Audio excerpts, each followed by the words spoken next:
ایک آدمی محمود غزنوی کے پاس اپنا کیس لے کے آیا، مدعی بن کے آیا. اس نے کہا بادشاہ میرا کیس بڑا نرالا ہے.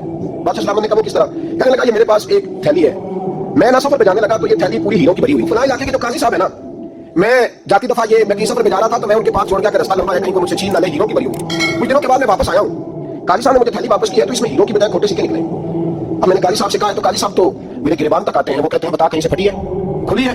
وہ جس طرح ڈانگے لگا کے تو نے سی تھی اسی طرح لگے ہوئے ہیں کہ نہیں؟ تو حضور لگے بھی بالکل اسی طرح، نہ پھٹی ہے نہ کھلی ہے.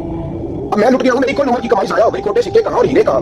تو مہربانی کریں اور آپ کی بارگاہ میں اللہ رسول کے نام پر حلف دیتا ہوں کہ میں ہوں بالکل سچا. محمود غزنوی کہنے لگے تو جا تھیلی چھوڑ جا، اور جب میں تجھے بلاؤں گا پھر دوبارہ آنا. وہ شخص چلا گیا. محمود غزنوی اٹھے، دربار برخاست کیا، لوگوں سے کہنے لگے چلے جاؤ میں 3 دن کے لیے سیر کرنے جا رہا ہوں، 3 دن کے بعد لوٹوں گا. اکیلے جب رہ گئے نا محمود دربار میں تو محمود نے چھری منگائی.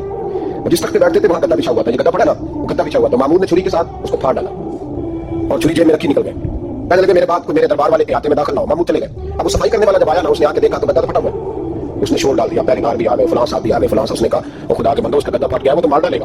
اس نے کہا تھا سوائے صفائی اور نگرانی والے کے دوسرا آئے کوئی نہ، اور یہاں آیا بھی کوئی نہیں. پہلے دن ہی پھٹا ہوا ہے تو لٹکا دے گا سب کو، کیا کریں؟ شور ہو گیا، سارے دربار کے ملازمین اکٹھے ہو گئے. ایک بندہ بولا کرنے لگا فکر نہ کرو، میں کیسے بندے کو جانتا ہوں، اس طرح سیے گا کہ جس نے پھاڑا ہوگا اسے بھی پتہ نہیں چلے گا کہاں سے پھٹا تھا.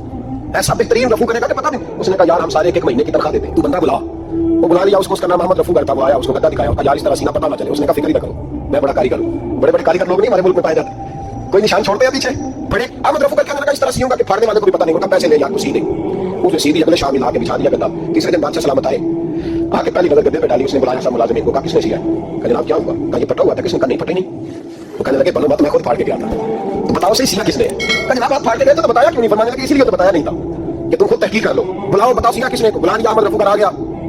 اس کو جب بلا کے سامنے بادشاہ کھڑا کیا، کبھی تم نے سیا؟ کہنے لگا حضور آپ کے سارے ملازم کٹھے ہو کے آئے تھے، میری غلطی کوئی نہیں. کہا نہیں یار تو بڑا کاریگر ہے، میں نے اپنے ہاتھ سے پھاڑا تھا تو مجھے بھی نہیں پتا چل رہا کہاں سے پھٹا تھا.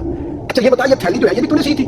اس نے کہا جی آپ کے خادم کا کارنامہ ہے، وہ فلانے علاقے کے قاضی صاحب آئے تھے، اس میں سے ہیرے نکال کے تو کھوٹے سکے بھرے تھے، تو مجھے بھی تھوڑا سا حصہ ملا تھا. محمود نے سارے گواہ بھی اکٹھے کر لیے، ثبوت بھی اکٹھے کر لیے. پھر قاضی کو